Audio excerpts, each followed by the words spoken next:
He's like, no, Oh, you don't man. think he's got a little wine? You just said bunt. No Wanya Uribe in him? No. Also, Aaron, where's your Bulls hat at, man? Aaron goes, I'm serious. Content. Film it.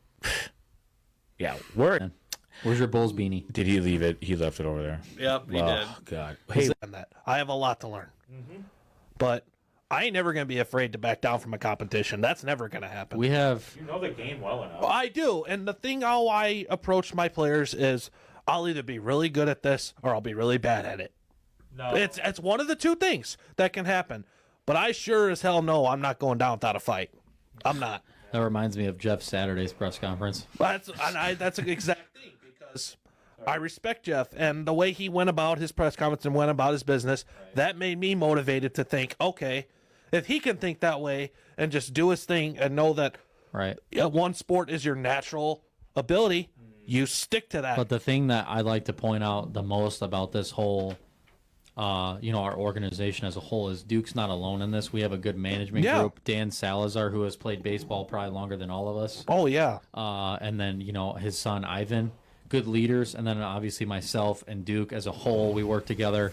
It's, nobody's making decisions alone. No, it's never It's always talked about. It's like Dave with his coffee with Aaron's bad. beanie. It's like, Bad. where's Aaron going to leave his bad. beanie today? It's bad. Okay, anyway, so There's different things to try What's the than that second over there at question? Starbucks too. We gotta mix it up here. shout out to Big B. I now have Big B relations. I'm going to be trying other stuff. In a car. No. Hey, if That should be Starbucks. Look, I am going to. I'll probably ask them at some point. I don't even know if they know about this shit yet, but we'll see. You mentioned practicing in the winter more than other teams. Here's the one thing I noticed as I was getting these graphics in. I read through all of them. It surprised me at how big these guys were. These are big boys. And then I read through it all. We got a lot of players that have played baseball or coached baseball. So, are the other teams just like that? It seems, pretty serious. You got some catchers, there's some depth, but I think by looking at it, correct me if I'm wrong, you're gonna have a little bit of problem in outfield right now, no? Yeah, you know what? We're working through that right now. This weekend we have a few guys coming to trial that are actually outfielders. But we have a couple guys that can also play infield and outfield. We, those utility guys you could really use wherever.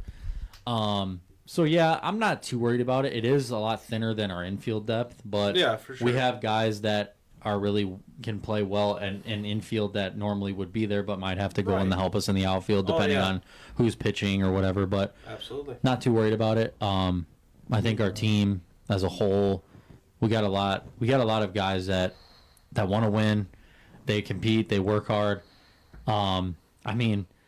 Like I said, we take it serious for even as something simple as the process of getting a guy on board. We ask them in-depth questions of their playing background, how much they can commit, how often they can be there. It's kind of like an interview process. If you because you want to know you need the right what you're fit getting for our Yeah, roster. exactly. You don't want to be. You can't just bring any Joe you can't. Schmo walking down the road into. You got to do your homework on this stuff. It's like college football. Like when you recruit an athlete and you want them to commit to your program. Right. You have to figure out your background. You have to see how committed they are to the program. What foundation are you laying out for the players? That's what it's about. Let's go. Here. What are you gonna bunt? Yeah.